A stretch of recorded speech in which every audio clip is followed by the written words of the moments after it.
桥耶，女儿桥耶。好，大家都 OK 哈，大家都 OK 吗？这个苏志芬委员在推动，希望把我们北港的女儿桥能够延伸到嘉义。那因为这个是北港到新港一个很重要的一个地标。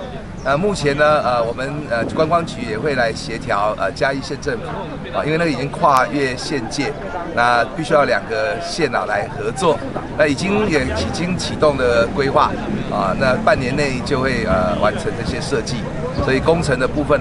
我们会以这个在北港这边女儿桥的标准能够进一步延伸。这个对地方的不管是生活环境还有观光可以带来很大的效益我们全力的支持会加速来推动78甲的一个可行性的研究也告一个阶段。那我们现在也启动另外一个直接可以连接19线这边的一个选项。那总之我们希望能够就是除了能够解决这些可能的车流的问题，最好是安全的考虑能够把这些大货车进行分流。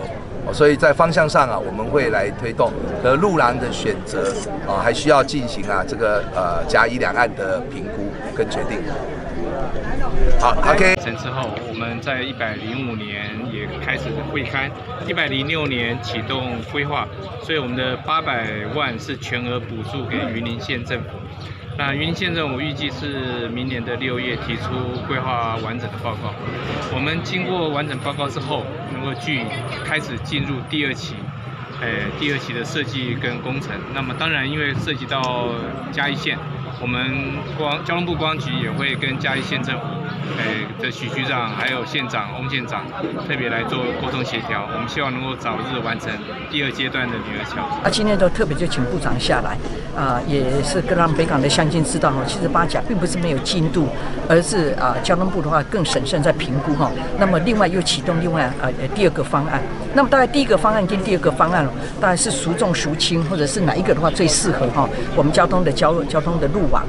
那也诚如就是刚刚部长所讲的，等到第2个方案可行性评估完了以后，就甲案乙案的话重新再来审视了重新再来审视。不过的话，今天的话我们的部长下来的话就有承诺大家78甲一定会做，让管来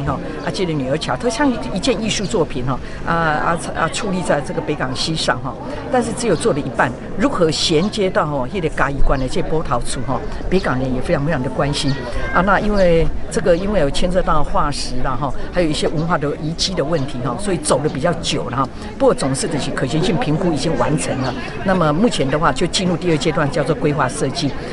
那我们观光局周局长也很明确的讲到，就是明年6月规划设计就会产出。那么如果设计的话有预算速度产出，我们就知道经费大概多少钱。所以这边也请部长那么明年度的话请预留了